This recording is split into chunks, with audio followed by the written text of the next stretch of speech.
Hi guys, welcome back to the channel. Myself Vinesh Kumar. और आज हम सॉल्यूशन एंड कोलिगेटिव प्रॉपर्टीज़ को आगे बढ़ाएंगे और इस लेक्चर में हम पढ़ेंगे वेपर प्रेशर ऑफ सॉल्यूशंस के बारे में। वेपर प्रेशर ऑफ सॉल्यूशन, ठीक है। अभी तक हमने बात की थी vapour pressure of pure liquid की, अब हम सॉल्यूशन की बात करेंगे, ठीक है। इसमें पहले मैं केस 1 लेता हूँ। केस 1 उस केस की बात करेंगे जब हमारे पास जो सोल्यूट है वो क्या होगा, नॉन वॉलेटाइल, ठीक है। तो वेपर केस 1 क्या है, vapour pressure of solution containing non volatile solute. Non volatile का मतलब क्या होता है? नॉन वॉलेटाइल का मतलब होता है कि वो उसके थ्रू कोई प्रेशर जनरेट नहीं होगा, ठीक है। उसका वेपर प्रेशर क्या होगा, जीरो। सोल्यूट का वेपर प्रेशर क्या होगा, जीरो, क्योंकि वो नॉन वॉलेटाइल है ना। इसके बारे में बात कर चुके हैं हम। नॉन वॉलेटाइल मतलब उनकी कोई टेंडेंसी नहीं होती वेपराइज होने की। देखो, अब जो हमारा सॉल्यूशन होता है, हमको पता है सॉल्यूशन में दो कंपोनेंट होते हैं, एक सोल्यूट और एक सोलवेंट, ठीक है। सोलवेंट को मैं ए से रिप्रेजेंट करूंगा, सोल्यूट को मैं बी से रिप्रेजेंट करूंगा। अच्छा, मैंने देखा नेचर कैसा हम बोल रहे हैं, नॉन वोलेटाइल, और सोलवेंट क्या है, वोलेटाइल, ठीक है। जब नॉन वोलेटाइल रहता है तो उसकी स्टेट कैसी रहती है, फिजिकल स्टेट की अगर मैं बात करूं तो मैंने याद करवाया था कुछ एग्जांपल, है ना। जैसे यूरिया होता था तो जनरली किस स्टेट में होता है, सॉलिड स्टेट में, और ये किस स्टेट में होगा, लिक्विड स्टेट में। वेपर प्रेशर की अगर मैं बात करूं तो क्या होगा अपना, इसका तो जीरो, नॉन वोलेटाइल है, और ये वेपर प्रेशर ऑफ प्योर ए है ना, जो कि क्वेश्चन में गिवन रहता है, ठीक है। इसके मोल्स की अगर हम बात करें तो क्या होगा, weight of B upon molecular weight of B, और इसका weight of A upon molecular weight of A, ठीक है। और अगर यहीं पे मैं मोल फ्रैक्शन की बात करूं, मोल फ्रैक्शन हम कैसे निकालते हैं ये भी मैंने सिखाया हुआ है। तो मोल फ्रैक्शन ऑफ बी कितना हो जाएगा, moles of B upon moles of A plus moles of B, मतलब total moles, moles of A upon moles of A plus moles of B, ये हो जाएगा ए का मोल फ्रैक्शन। और हमको पता है mole fraction of A plus mole fraction of B will be equal to 1, ठीक है। तो देखो हो क्या रहा है, पहले जब हम vapour pressure of pure liquid की बात कर रहे थे तो उसमें क्या होता था, मेरे पास एक कंटेनर है, हाँ, कंटेनर के सरफेस पे अगर मैं सोलवेंट ए की बात कर रहा हूँ तो ए के मॉलिक्यूल से पूरा सरफेस भरा हुआ रहता था, ठीक है। ए के मॉलिक्यूल से पूरा सरफेस भरा हुआ रहता था और ये फिर वेपर्स बनाते थे, उसके थ्रू वेपर प्रेशर जनरेट होता था। लेकिन अब मैंने इसमें कुछ सोल्यूट ऐड कर दिया। सोल्यूट क्या है, बी। अब जब मैंने सोल्यूट ऐड किया तो क्या होगा, सरफेस पे कुछ मॉलिक्यूल्स ए के होंगे, कुछ बी के होंगे, है ना। कुछ मॉलिक्यूल ए के होंगे, कुछ बी के होंगे। तो जो अब वेपर प्रेशर होगा सिर्फ इन ए के मॉलिक्यूल की वजह से होगा। क्यों? क्योंकि बी तो नॉन वोलेटाइल है। तो अगर इसका प्रेशर जो कि क्या होगा, पी नॉट ए, है ना, vapour pressure of pure liquid, तो और अगर मैं इसका मानता हूं पी ए, तो अगर मैं दोनों में कंपेरिजन करूं तो पी नॉट ए और पी ए में से कौन बड़ा होगा। हमको पता है यहाँ पे ए के बहुत सारे मॉलिक्यूल थे जो सरफेस पे सब इवेपोरेट हो रहे थे, यहाँ पे बी के मॉलिक्यूल भी आ गए, तो वेपर प्रेशर जो है वो कम हो जाएगा। तो हम बोल सकते हैं P not a will be less than P A. और ये क्या है, पी ए क्या है, vapour pressure of solution, vapour pressure of solution, ठीक है। वेपर प्रेशर ऑफ सॉल्यूशन बोल सकते हैं, या फिर और क्या बोल सकते हैं, vapour pressure of A in solution. क्यों? क्योंकि सॉल्यूशन में सिर्फ ए ही वोलेटाइल है, मतलब सोल्यूट ही वोलेटाइल है, ठीक है। समझ में आती है बात? अच्छा, तो इसी के रिगार्डिंग अब हम एक राउल्ट्स लॉ की बात करेंगे। राउल्ट्स लॉ क्या कहता है कि देखो, हमारे जितने भी वोलेटाइल कंपाउंड रहते हैं सॉल्यूशन में, उसका वेपर प्रेशर हमेशा उसके मोल फ्रैक्शन के डायरेक्टली प्रोपोर्शनल टू रहता है ना। मतलब अगर मैं पी ए की बात करूं, क्या है, vapour pressure of A in solution is directly proportional to mole fraction of A in solution. ठीक है, किसी भी वोलेटाइल कंपोनेंट का वेपर प्रेशर एक सॉल्यूशन में उसके मोल फ्रैक्शन के डायरेक्टली प्रोपोर्शनल होता है। ठीक है, इसको अगर मैं लिखूं तो कुछ इस तरह से मैं लिख सकता हूं कि vapour pressure of any volatile component in solution is directly proportional to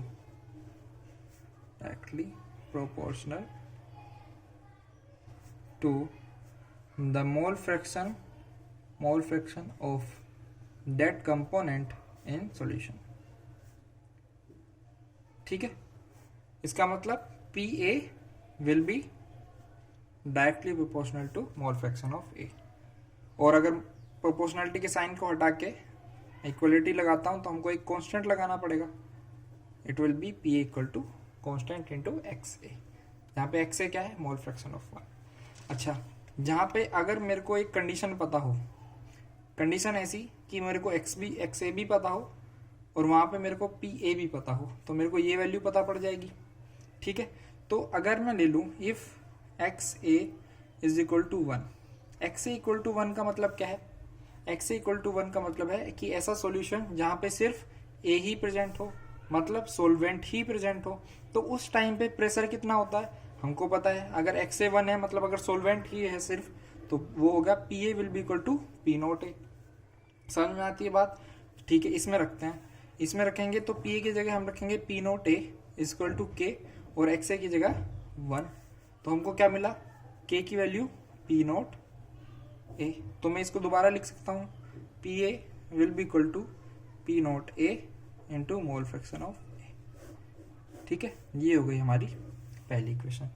अब देखो, हमें पता है कि mole fraction of A plus mole fraction of B is equal to 1, जहाँ पे B क्या है, सोल्यूट, और यहाँ से मैं निकाल सकता हूँ मोल फ्रैक्शन ऑफ B, ये कितना होगा 1 minus XA।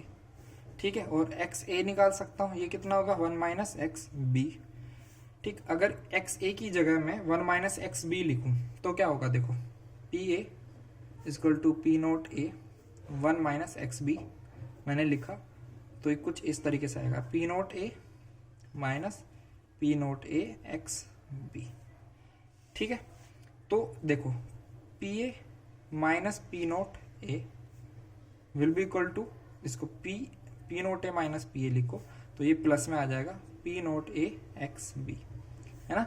Vapour pressure of pure liquid minus vapour pressure of solution is equal to P naught A into mole fraction of solute.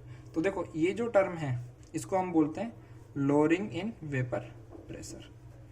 ठीक है, क्या बोलते हैं, लोअरिंग इन वेपर प्रेशर। तो ये हो गई तुम्हारी equation number 2।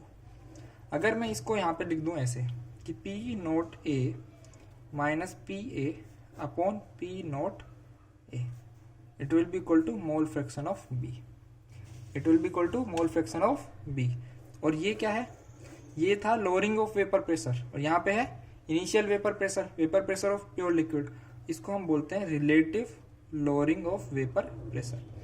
Relative lowering of vapour pressure जो किसके बराबर है, मोल फ्रैक्शन ऑफ सोल्यूट। बात समझ में आती है? ठीक है, अच्छा मैं इसको ऐसे लिख सकता हूँ, मोल फ्रैक्शन ऑफ B को मैं कैसे लिख सकता हूँ, P naught A minus PA upon P naught A is equal to NB upon NA plus NB। ठीक है, समझ में आती है बात इतनी? अच्छा चलो मैं इसको क्या करता हूँ, रिवर्स कर देता हूँ। रिवर्स किया तो मैंने ये क्या आएगा, P naught A upon P naught A minus PA is equal to NA plus NB upon NB, और दोनों में से -1 और -1 किया, है ना। दोनों में से अगर मैं -1 करूंगा तो देखो नेक्स्ट टर्म अपना क्या आएगा, नेक्स्ट टर्म आएगा अपना, अपनी इक्वेशन कुछ इस तरीके से बनी थी। अगर मैं देखूं कि P नॉट A था ना ऊपर, देखो P naught A upon P naught A minus P A minus 1 is equal to N B, N B, N A plus N B upon N B, N A plus N B upon N B minus 1। ये equation थी हमारी। अब इसको solve करो, LCM लेंगे तो P naught A minus P naught A plus P A upon P naught A minus P A, इससे cut गया, ठीक है, is equal to N A plus N B minus N B upon N B, ये इससे cut गया।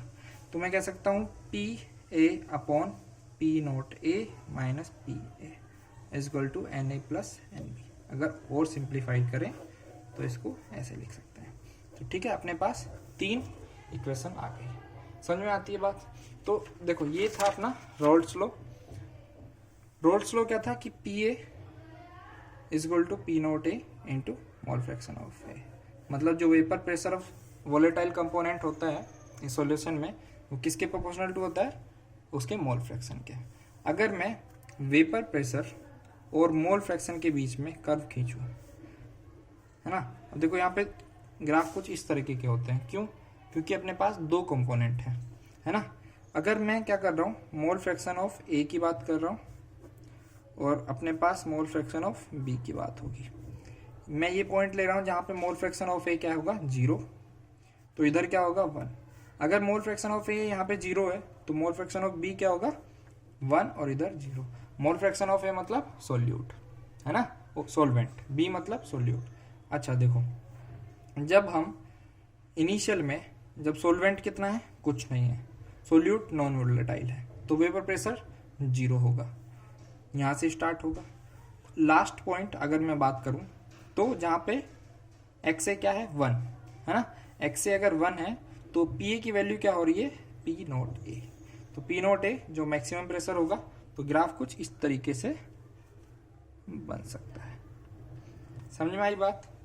कि अगर x B की वैल्यू क्या हुई? 0, मतलब प्योर सोलवेंट है उस टाइम पे, तो प्रेशर क्या होगा? मैक्सिमम। जैसे जैसे तुम सोल्यूट ऐड करते जाओगे तो प्रेशर घटता जाएगा, और एक टाइम पे जब सिर्फ सोल्यूट होगा तो वहां पे तो कोई प्रेशर होगा ही नहीं, है ना, क्योंकि सोल्यूट क्या है? Non volatile. समझ में आती है बात? ठीक है। और अगर मैं यहीं पे बात करूं कि मान लो तुम्हें ग्राफ खींचने बोले प्रेशर ऑफ ए और एक्स बी के बीच में, अच्छा तो इसको क्या करना है? पहले प्रेशर ऑफ ए और एक्स ए के बीच में ग्राफ खींचो, तो वो क्या होगा? एक्स से मान लो अगर यहाँ पे 0 है तो ये 1, तो ग्राफ कुछ इस तरीके से जाएगा, है ना। इसका अपोजिट कर दो, जब मतलब यहाँ पे एक्स भी 0 है ना, यहाँ पर एक्स भी 0 है, मतलब एक्स ए क्या होगा? 1, और जब एक्स ए 1 होगा तो प्रेशर ऑफ ए क्या होगा? मैक्सिमम, और एक्स भी अगर यहाँ पे 1 है तो एक्स ए क्या होगा? 0, तो प्रेशर यहाँ पे क्या होगा? मिनिमम 0। तो ग्राफ कुछ इस तरीके से होगा, स्ट्रेट लाइन। ठीक है, तो ये थे अपने रोल्स लॉ और कुछ ग्राफ। अगले वीडियो में मैं इसके ऊपर कुछ क्वेश्चन कराऊंगा। ठीक है, ओके, थैंक यू।